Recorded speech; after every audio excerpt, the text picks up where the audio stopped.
Thank you so much. Mr. Speaker, my grandmother, whom I love dearly, was lying on a hospital deathbed, and none of us were allowed to be there to comfort her in her final moments.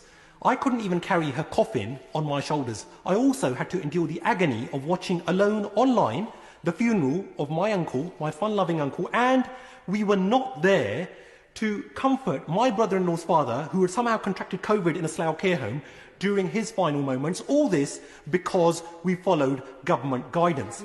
Having experienced such painful personal sacrifices, like many others, imagine our collective disgust when, in order to curry favour with the Prime Minister's chief advisor, we see psychophantic, spineless, hypocritical government ministers lining up to defend the indefensible, saying it's time to move on, with some even having the gall to tell us that they too go for a long drive when they need to get their eyesight tested. What an absolute disgrace, and they shall be thoroughly ashamed of themselves. So when is the Prime Minister finally going to apologise to the nation for not mustering up some courage and integrity, for doing the honourable thing and sacking his chief advisor, who so shamelessly flouted his own government guidance, so that he could have regained that lost public trust and confidence, and he could have demonstrated that it's not one rule for him and his elite chums and another for the rest of us plebs?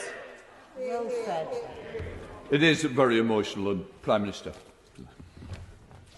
Perhaps the best thing I can say, Mr. Speaker, is how deeply I think the government, everybody sympathises with those who have gone through the suffering described by the gentleman opposite. And no one can, who hasn't been through something like that, can imagine what it must feel like to be deprived of the ability to mourn properly, to hold the hands of a loved one in their last moments in the way that the honourable gentleman describes.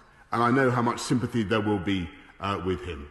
I take his criticisms most sincerely of the government and everything that we have done, but all I can say, we have tried throughout this pandemic to minimise human suffering, to minimise loss of life, and for where we have, and for, as I've said before, when he asks me to apologise, I do. I apologise for the suffering that the people of this country have endured, and all I can say is that nothing I can say or do can take back the lost lives, the lost time spent with loved ones that he describes, and I'm deeply, deeply sorry for that.